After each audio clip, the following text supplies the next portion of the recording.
Beukes is a South African writer of science fiction whose works include not only novels but comics and an animated television series. But her latest book is a bit of a departure. It's called The Shining Girls. It's about a time-travelling serial killer and it's set in Chicago between 1931 and 1993. We came here to London's Forbidden Planet bookshop to meet the author.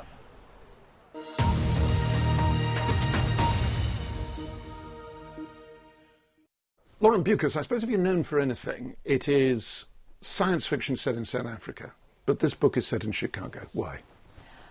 I had the idea for a book about a time-traveling serial killer, and I knew that it would be set in the 20th century, and I was very interested in how the 20th century has shaped us.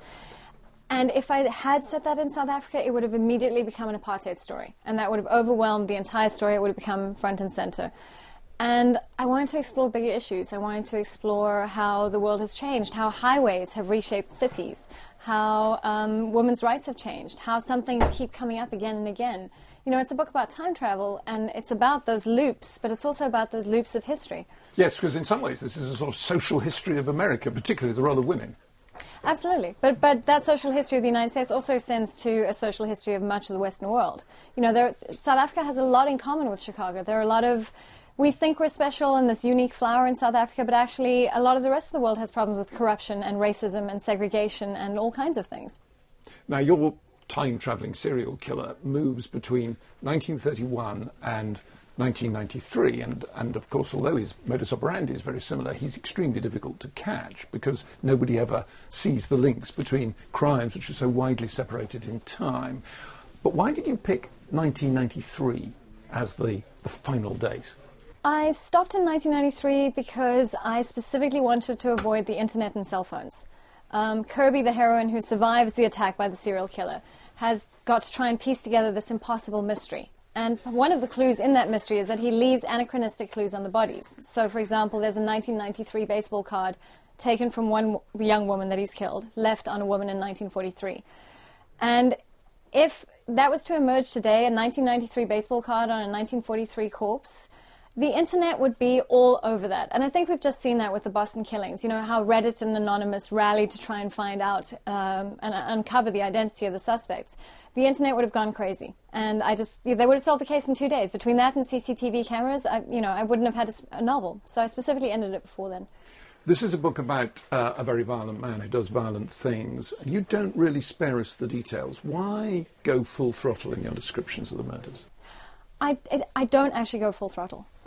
It might feel that way, but I was specifically interested in how crime fiction and the news depict women as just bodies. You know, it's the dead body, she's lying there in the pool of blood, one stiletto over there, her blonde hair pooling out. And that's really all we know about her. And that's all she becomes. She becomes a statistic. She becomes a catalogue of wounds. And I was interested in who they were beyond that. And I know it feels very violent, and the violence is written in a very real way. I want you to know what real violence is and what it does to people and how harrowing and horrible it is. Real violence is shocking, and I wanted to write it that way in the book, but it actually mostly just hangs on one or two details. You know, the whole chapter will actually be about the woman's life and why she was a shining girl and why she was remarkable in her time and what a tragic loss it is that this horrible, hideous man has come and cut that life short. It's not that typical crime thing where we're kind of riding along with the killer and it's quite gratuitous and it's almost maybe a bit sexy because we're complicit. I specifically try to avoid that. So it is shocking, and if you're very sensitive, you maybe shouldn't read it, but it's because I wanted to reflect the real world. To what extent do you feel, as a South African writer, that South Africa is a rather limiting place and that really you need to be able to work on a larger canvas? Look, I think you probably do need to work on a larger canvas. I don't know how much market there is for an unlimited number of South African stories. A lot of people reacted to my novel Zoo City, which won the Arthur C. Clarke Award, because it was set in South Africa, because it felt like an alien place while still having resonances with other cities. I didn't strategically choose to write in America because it would be more commercial. I did it because I didn't want to write about apartheid, specifically for this book. But it did work out to be a much more commercial book. And I think, I'd like to be able to write about anywhere I want. And I think international artists do that. Now, your publishers obviously think this is a very commercial book because they've done an unusual thing and they have commissioned a cinema-style trailer for it. gave it to me when I was a little girl. You shine. I need you. He said it was to remember him by. He didn't mean me, obviously. The dead don't remember anything. It's all I right. approved the script, and the script is taken entirely from the book. And they sent me the cast photographs. They were just amazing to work with. I was very much involved with it. But it's also entirely theirs, and they've done the most beautiful job, and it really does feel like a film trailer. I've had people turn around and say, is it a movie? And not yet, but hopefully. You're known for science fiction. This book, although it's not science fiction, has an element of the supernatural about it. Why? Why not write straight realism? I think if you play with a high concept like time travel or criminals with magical animals or setting it in kind of a near future, it allows you to play with ideas in a way that gets over people's issue fatigue. You know, we see so many horrendous things on the news every single day, and it's very, very easy to change the channel on that.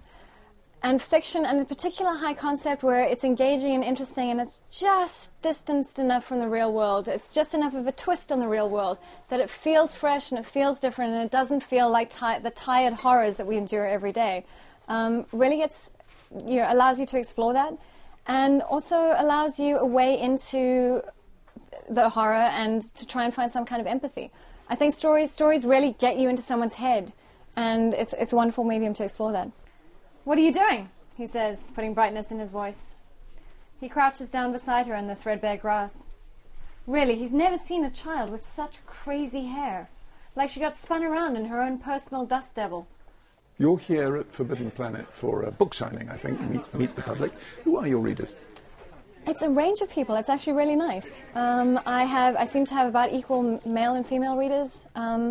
I think there are people like me. I write with myself in mind. I write books for me, and I hope that there are enough other people like me who will find them interesting. And what do you want them to take away from your books, in particular this one? I want people to have come along for an amazing ride, to have been captivated by an engaging, inventive, surprising story that also has something to say about who we are in the world right now. Of course, there are social messages that I'm really passionate about, including women's rights, including violence against women, including the way the 20th century has changed us. But that's secondary to the story, and I hope that'll leak through anyway. Lauren Beukes, thank you very much indeed. Thank you.